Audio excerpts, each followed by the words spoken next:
Alrighty, so we have the new Lancelot Festival, which is going to be pretty insane. 5.5 year anniversary, and they're finally syncing the games up, so we're actually getting this on global at the same time, which should be tomorrow. I'm not entirely sure when tomorrow, because for the global patch notes it does not say a time or anything like it normally does, so I'm not entirely sure, but it did say they put out a dev note as well saying that it was going to vary depending on like time zone, like it's going to be different, like a couple of hours apart between when the updates come to different versions and everything. I assume global will still be the latest, but I could be wrong on that.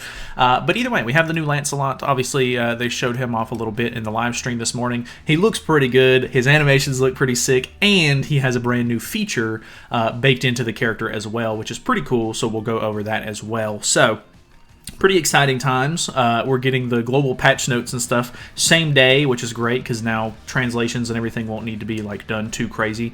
Yeah, this is just looking like a really big update in general. So we're going to go over some of the patch notes as well as showing off some of the stuff. The new feature is called a talent. So if I go over here, you can see in his kit right here, talent is heart reading, which is reveals the enemy's skills on the ally's turn. The talent is used, removes debuffs from the hero equal to the number of enemies participating in battle. Cooldown is 3 turns, so you can use it every 3 turns. I guess technically you wouldn't need to use it turn 1 unless you just wanted to know, because like everybody gets 2 cards and then they gain 1 extra card. Maybe that would be decent information, but like you might as well save it for turn 2 when they've used a couple of cards or merged some stuff, because honestly matches don't last for more than like 2 or 3 turns nowadays anyway, so I guess you wouldn't want to save it too long, because on a 3-turn cooldown, like who's got time for that? But pretty interesting little mechanic. They do use it a little bit in the live stream. You can see a little bit of a screenshot of what he looks like in game here, like in the character selection screen, which looks pretty cool, honestly. I think that he looks good. All of his animations and stuff are pretty cool.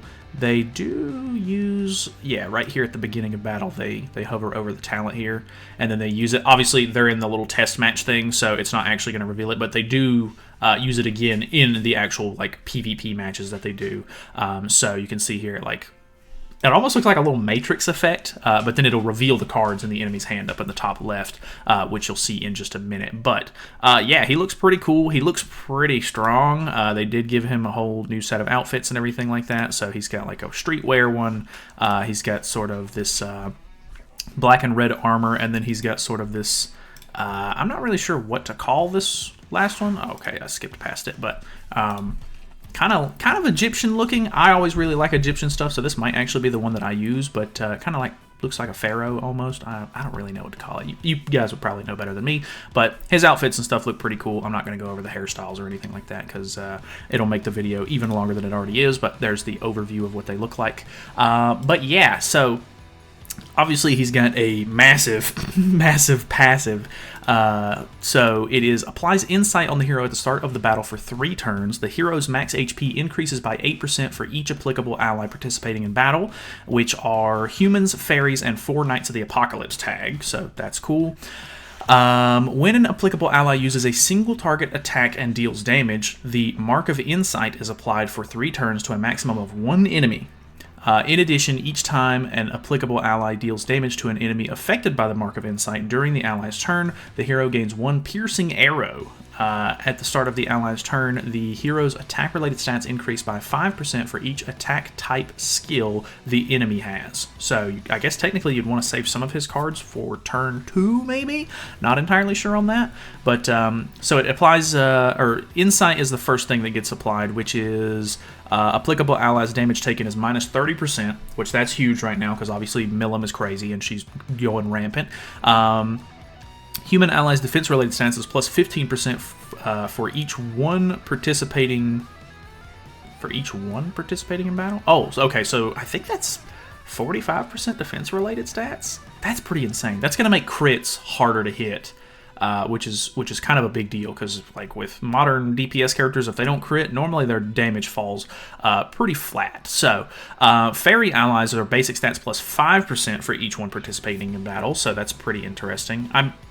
I'm not sure if that's giving Lancelot the boost. I'm assuming it is. Oh yeah, it is definitely, because that's part of Insight, which applies onto the hero itself. So these are just for Lancelot. And then Mark of Insight, which is what you get when you use a single target attack on an enemy, is crit defense minus 50%, which is okay. That's it. Okay, that just makes you just hit harder. Okay, fair enough. Piercing arrow is what you get when the hero gains at the start of the ally's turn. I can't remember what all this one was. In addition, each time an applicable ally deals damage to an enemy afflicted by Mark of Insight during the ally's turn, the hero gains 1 piercing arrow. Okay, so with that, pierce rate is plus 100%. He does have a pierce card, by the way. They all do. Everybody has a pierce card. All removed when... Wait, what? Oh, all removed when damage dealt... or dealing damage with all target attacks other than the ultimate move. So, if I'm not mistaken, I think his AoE card hits more than once. Like it hits and then it deals an additional damage, kind of like death or something like that. I don't know if that's baked into the ultimate or something like that, but it doesn't seem like it's baked into this. So basically, I guess like as you gain piercing arrow stacks, he's just going to continue to rack up hundreds of pierce rate, which is huge because his AoE is the one that has the pierce increase on it. No, wait. His impact card first is ×3 pierce rate, ignores resistance. Increases damage dealt by half of pierce rate. Oh, okay. So both of them, he's a pierce unit. He's a pierce unit. Okay, understand. Also, he has 2 races. He's human and fairy instead of it being baked into the passive, which is pretty interesting. We've already went over the talent. His single target is the impact, so ×3 pierce rate, ignores resistance. That's a single target. Inflicts penetration damage equal to 250% of attack on all enemies. So AoE skill, which is attack plus 50% when using skill. Increases damage dealt by half of pierce rate, so that's going to hit hard when he gains some stacks. Increases the hero's attack-related stats by 50% for 3 turns. The hero gains 3 piercing arrows. This is at 6/6, of course. Then inflicts impact damage equal to 750% of attack on all enemies. So impact was the pierce rate, ignores resistance from the single target. While the hero is participating in battle, enemies afflicted with Mark of Insight have their damage dealt increased by 20%. And when the hero uses an all-target attack other than the ultimate move, so why don't they just... I don't know. Additional damage is dealt equal to 100% of the damage dealt to the enemies inflicted with Mark of Insight. So, as long as somebody is marked and you you use the AoE skill and it hits that character that is marked, it deals double damage to the entire field, is what I've saw so far. I'm pretty sure that's how it works. So it's pretty insane. You definitely want to mark somebody before you use the AoE skill, but that's pretty nuts. Looks like the scaling on it is the attack obviously starts at 500% all the way up to 750%. Enemies damage dealt decreased by 20%. You do not get that at 1 and 2/6, so you have to be 3/6 or higher to get that. So that's kind of interesting. Additional damage dealt equal to N% of the damage dealt. Okay, so it only deals double damage at 6/6. It deals 80% extra damage at 4 and 5/6, and then 70% at 2 and 3/6, 60% at 1/6. So still really good, even at lower levels. Obviously, you probably want to have that damage dealt decrease by 20%, if possible, like just to kind of round out the kit. So 3/6 seems like what you'd want to go for at the very least. But he does seem really strong, so having that 6/6 is going to go really hard. They also added Varghese, which is Percival's grandpa. He is unfortunately a top 100 character, so that kind of sucks. I'm a little upset that they made him a UR character, because that basically just means that whales are going to be able to get him because they spend a lot of money on the game, and top 100 is easier for them, and they're going to get way more CC by having an additional UR character in their box, which is what it is. I guess the game's always been pay to win, so it's not really that big of a surprise. But his kit, if you're curious, is when participating in battle with an applicable ally, which is only Percival, the hero and the applicable ally's defense-related stats increase by 30%. So it doesn't seem completely useless. Obviously, most top 100 characters are gimmick characters.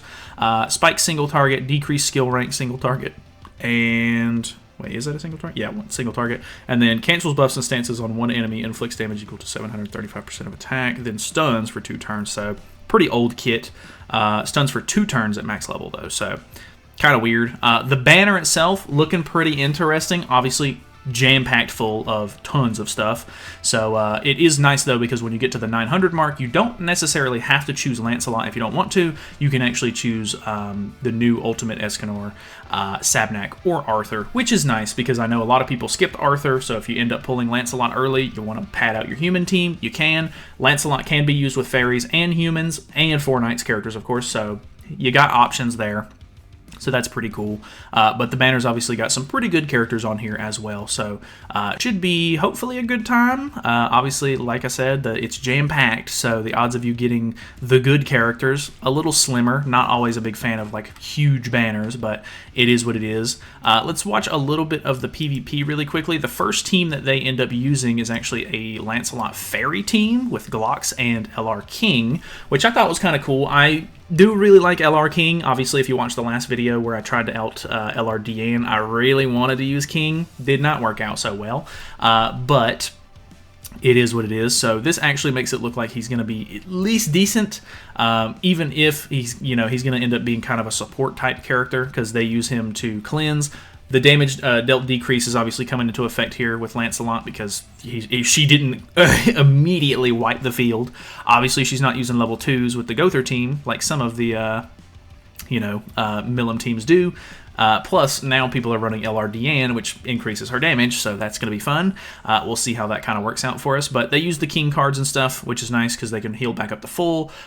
He uses the what's that card called? Petrify card to get rid of the Sabnak taunt and then single targets onto the Milim, which doesn't kill, but 464k damage on just a single target right out of the gate is not bad at all.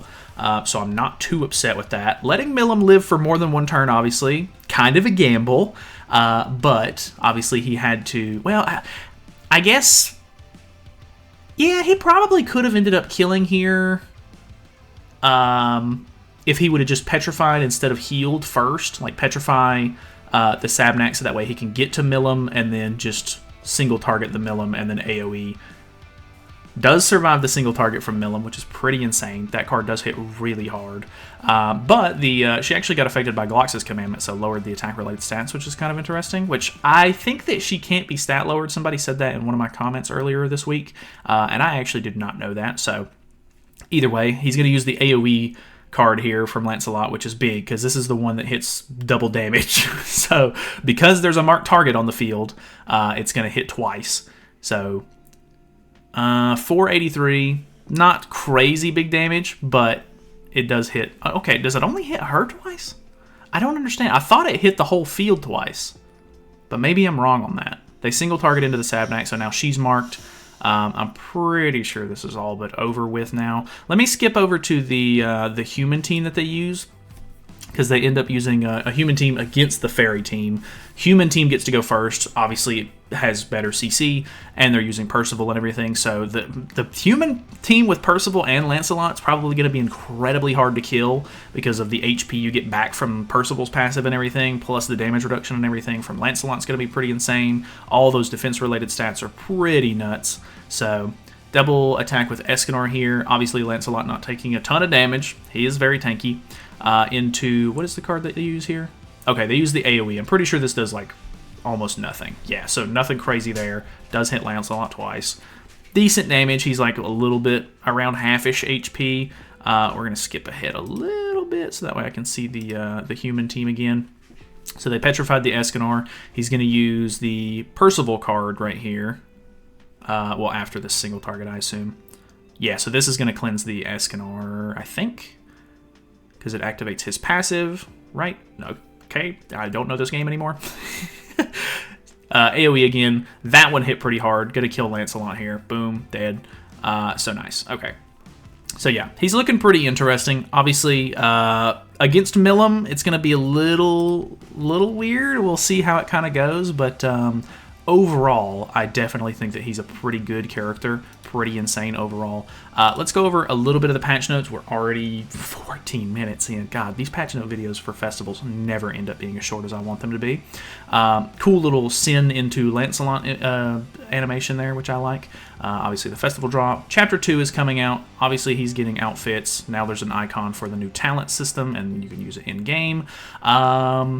He is, of course, human and fairy, so now dual race heroes are added. Okay, I didn't really think that was... I mean, it's kind of a big thing, but also, I don't know. Book of Heroes Chapter 2 is coming out, so there's going to be some free rewards coming out with that. It looks like these are the rewards that you're going to be getting. So you're going to get more tickets for that the Deanne free banner thing that's going on right now, I think. Varghese is the top 100 character, of course. There is a new card set for the 4 Knights of the Apocalypse characters, which is interesting. Light Elizabeth, the newest one, is actually getting a Holy Relic finally. I doubt that this is going to be enough to bring fairies back or angels back, but when an enemy affected by intervention of light attacks an applicable ally, all critical strike damage taken decreased by 50%. When Goddess's Wrath reaches 4 stacks, 2 debuffs are removed from applicable allies, and applicable allies' attack-related stats increase by 20% for 2 turns. And obviously, her applicable allies are Goddess and 7 Deadly Sins characters. Seems interesting. It obviously plays off of her passive pretty heavily because of the Goddess Wrath stacks. I don't know. I'm not 100% sure. Obviously, Goddesses have not been good for quite a while, so we're probably going to need more Goddess support soon if we really want to be able to use this, but I'm sure some of the people will be testing it out. I might test it out as well. I mean, why wouldn't I? I'm probably going to make it anyway. But yeah, so she's getting Holy Relic. Not super excited for it, but it is what it is, I guess. Obviously, we're getting some new bundles and stuff. There's these new Oslo coins as well. I think they're adding a whole new section to the coin shop, if I'm not mistaken, where you can trade for stuff with the Oslo coins. Not entirely sure about that just yet. There's also a new starter bundle, which has a very interesting looking SSR ticket, which I'm not entirely sure what that has on it. Actually, no, it says right here, you can choose one hero from the 15 starting grade SSR festival heroes. So the SSR festival heroes are a little older at this point, of course, because modern festivals are either UR or, well, I assume the light and dark characters are probably in here as well. So, I mean, there's probably some decent picks in here, but obviously the good new festival characters are UR grade, so don't get your hopes up for anything crazy, and it's a paid bundle, so be careful with that, of course, too. Free Diamond login event for the month, of course, which is great. 2-week login event for the check-in, or what are these called again? Wish events or whatever. I can't remember what they call these. Anniversary check-in part 2. Okay. Special missions as well, which only give these like extra tickets, and you get 1 multi on the Lancelot banner, which is nice. Jumping box event is what these are called. I couldn't remember the name. Obviously, it's going to be split into 2 parts. After the first 2 weeks, we should end up getting part 2. But the free characters and stuff are actually kind of nice. So you can get a free copy of Deanne, which just got her LR, obviously. And you're already getting a free copy of her on the free banner that's going on right now. A free copy of Purgatory Bond, which he's not good, and maybe he'll get an LR sometime in the future, maybe. There is a really cool chest on round 9, and they've got the rewards from it below, so we'll go over that in a second. But there's also giving out a free copy of Purgatory Meliodas, which is kind of cool. Obviously, he's not really been good since the new God Meliodas came out, but is what it is. Here is what's in the other lesser boxes, so nice materials. You get 1 random one, I'm pretty sure. Or maybe with these, you get the whole lot. I'm not entirely sure on that. But down here at the bottom, which is the really big chest, you can select 1 item from the list, and you can get an LR Hero Selection Jewel, which gives you a choice of any of these 9, which is actually pretty cool because you get them at LR level 90, which is also skipping a lot of XP pots. Obviously, the level 90 to 100 jump is still a lot, but you get a free LR, which is cool, and it's going to skip the seals. But in case you already have these characters and you have them maxed out like I do, you can choose 100 LR seals, which is also very big because you can use that for either 100 or 10 True Awakening characters or save up for the next LR character that comes out. But there's also these new little tokens. They go over these a little bit later. If I'm not mistaken, I think these are basically like Holy Relic trade-ins. So, like, if you want to build a Holy Relic for either the bird, the deer, or the dogs, I think you can use this token to craft a relic. I'm not entirely sure. They go over it a little bit later. I'll try to read some of it. But they do have a boosting event where you can get, buy the little boosts. There's a card flipping event, so you can get some free rewards there. Obviously, here's the rewards for that. Event boss parade like normal, so, event bosses with exchange shops where you get free rewards. They are introducing Season 10 of Heroes Arena, and they're changing it a little bit. So now, the enemy team has up to 5 defending teams, each composed of 4 heroes. Defeat all defending teams to win the battle.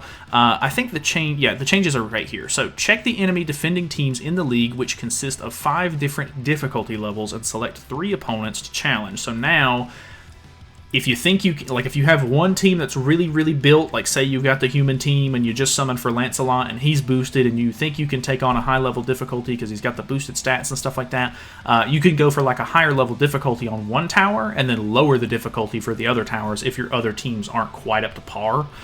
So that's actually kind of cool. Obviously, depending on the difficulty of the tower, they're going to have different number of defending teams. So the highest level team, or the highest level difficulty, has 5 teams, whereas the lower difficulties have less teams that you have to fight. So a little bit easier in that regard as well. So, yeah, Lancelot's obviously going to be boosted because he's brand new. Interested to see how that, change kind of plays out. I think it'll be good for players who just want to play it a little bit more casually, of course.